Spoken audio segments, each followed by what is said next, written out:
In this collection, we are talking all about education options, which kind of boils down to what school do you want to send your child to. And I love that we have so many options currently. I think it is fantastic that we have a bunch of different options that we can pick from, but I also know that it can be kind of overwhelming. So Carissa and I, our goal for this collection was to put together a lot of different perspectives. We have a lot of great guest contributors offering different perspectives on different types of education options. Things like Montessori, Waldorf, unschooling, homeschooling, public, private school, kind of trying to collect information from a lot of those big, the kind of different options that you typically think of, and letting you guys choose for yourself, because it is such a personal option. You know, it depends kid to kid what's going to be best for them. It depends family to family what's going to be best for you. And we wanted to at least offer some resources and insight to hopefully help you make a more educated decision when you're trying to pick schools or what educational philosophy you want to go with for your child. The other piece of this collection, we also are offering a free printable on the website as well in this collection, where it's basically like a pros and cons list. So if you're reading through the articles and trying to figure out what's going to be best for you, print out 1, 2, 3, 5 copies of our pros and cons list, and hopefully that'll help you make a decision. But what I want to talk about in this particular video is those questions that come up for you, the things that you want to consider when you're trying to pick an education option for your child. So hopefully some of these questions will spark something in you. They will help you brainstorm and figure out what's going to be best, or at least lead you down that path a little bit. So I can speak from my own experience. You know, some of the things that I considered. Currently, I have one son in elementary school. He is in 2nd grade. My other son is in preschool, but he will be entering kindergarten in the fall. We're planning on doing that probably. So like a year from now. But both of them, the plan is to send them to public school. But I will tell you, you know, coming to that decision, it wasn't just an automatic decision. It wasn't the default decision. There was a lot that went into that. So for me, I was actually homeschooled until 11th grade. I went to high school for 11th and 12th grade. I had a wonderful experience there. My sister had experience with online school. I have friends that homeschool and do online school. I have, you know, friends that send their kids to private schools. I have friends that send their kids to Montessori schools.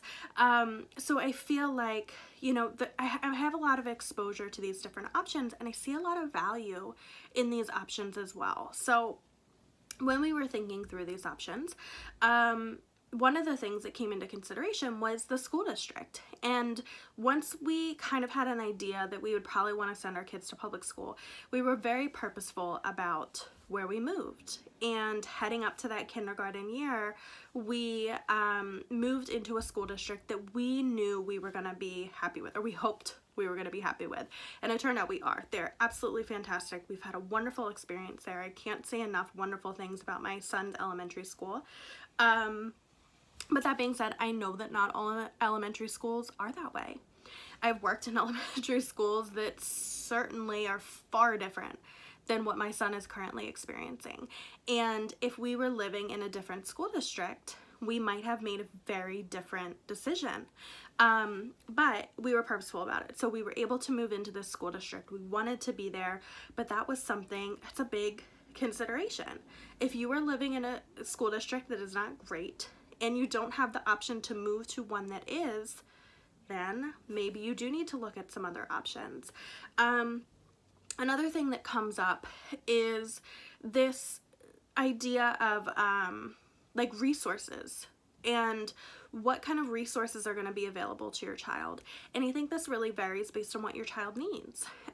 If your child has special needs, like my younger son is currently in speech therapy, will go into kindergarten probably with an IEP.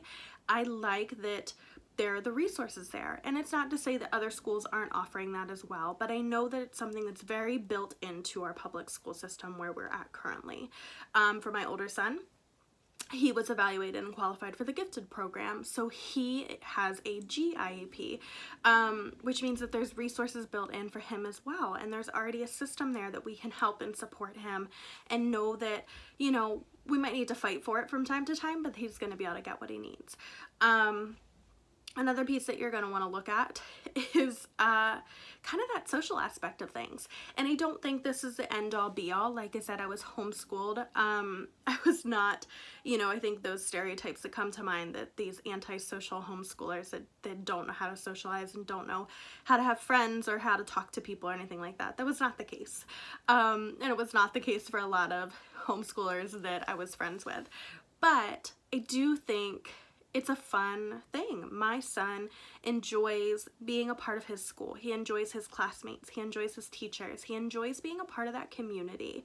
And when we're out and about, it is so fun to see him. You know, we went to the 4th of July parade this summer, and that he knew kids that were marching in the 4th of July parade, and they would run over to him and give him a hug or a high five or wave to him, you know, while they were walking by. And it was just a fun thing to see. It was fun to see him be a part of a bigger community and something, you know, I feel like he has that support and that camaraderie in that sense. Another thing that we absolutely need to talk about is the financial aspect of things. You know, public school, we're not saving for tuition. We're not paying tuition. I'm paying tuition for my younger son's preschool. But for public school, you know, we're not paying. And it's not to say that you should always choose this option. I do believe that education is extremely important.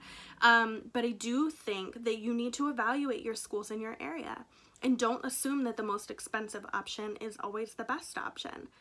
It's not always the case. It could be the case, but it's not always the case.